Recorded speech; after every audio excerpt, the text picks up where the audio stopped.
BJP के लोग सिर्फ मुसलमानों के विरोधी नहीं, ये किसानों के भी विरोधी हैं। और किसान में सभी धर्म समाज के लोग होते हैं, और जो कानून जिसके लिए मेहनत करके तपस्या कर करके अपनी जानें दे करके किसानों लोगों ने, संगठन के लोगों ने अपनी जिंदगियां निछावर कर दी, तब जाकर के इन कानून को वापस लिया गया था।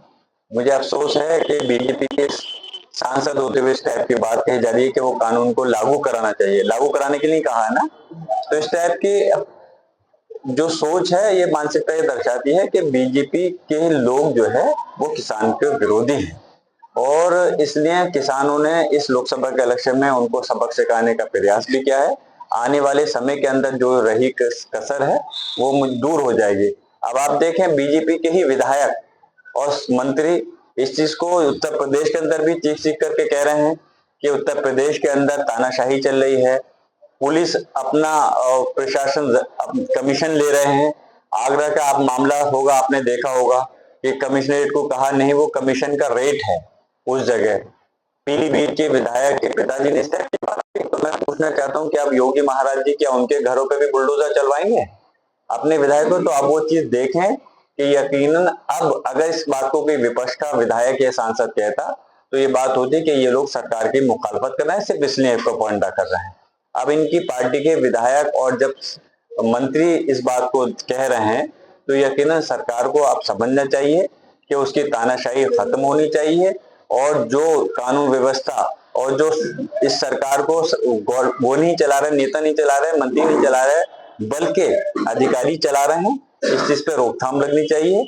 और जब विधायक और उनके मंत्रियों का ये कहना है तो आप अंदाजा ला सकते हैं कि उत्तर प्रदेश के अंदर जनता का क्या हाल होगा, जनता की सुनवाई कौन कर रहा होगा और उनके साथ कैसा व्यवहार हो रहा होगा। सीएम योगी ने कहा है कि खान पान की दुकानों पर मालिक से ऑपरेटर और कर्मचारियों के नाम होने चाहिए। इस फैसले को कैसा देखिए, सुप्रीम कोर्ट ने पहले भी जब इन्होंने ये लागू करने का प्रयास किया था, सुप्रीम कोर्ट ने सख्त आदेश करके उसको खामोश किया था, लेकिन सख्त आदेश किया था कि इस टाइप का नाम नहीं लिखे जाएंगे। लेकिन अब दूसरी तरह से इन्होंने ये लागू करने का प्रयास किया।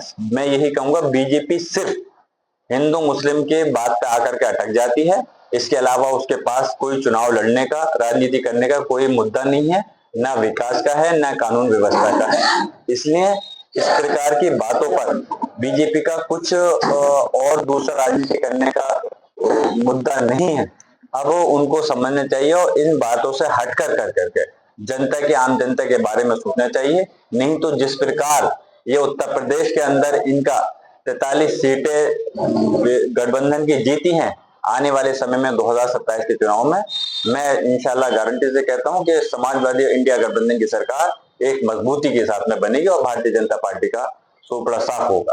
अखिलेश यादव जी ने भी एनकाउंटर पर सवाल उठाए थे, आपका क्या मानना है? देखिए, एनकाउंटर से हमारी मुराद ये है, यकीनन एनकाउंटर अगर होता है, किसी के अगर कोई गलत है तो एनकाउंटर पर नहीं, हम लोग जो मैं या मेरे दादा मोहतम ने भी, बख्श साहब ने, या हमारी पार्टी के हमारे नेता माननीय अखिलेश यादव जी ने सवाल उठाए तो वो फर्जी एनकाउंटर पे उठाए हैं।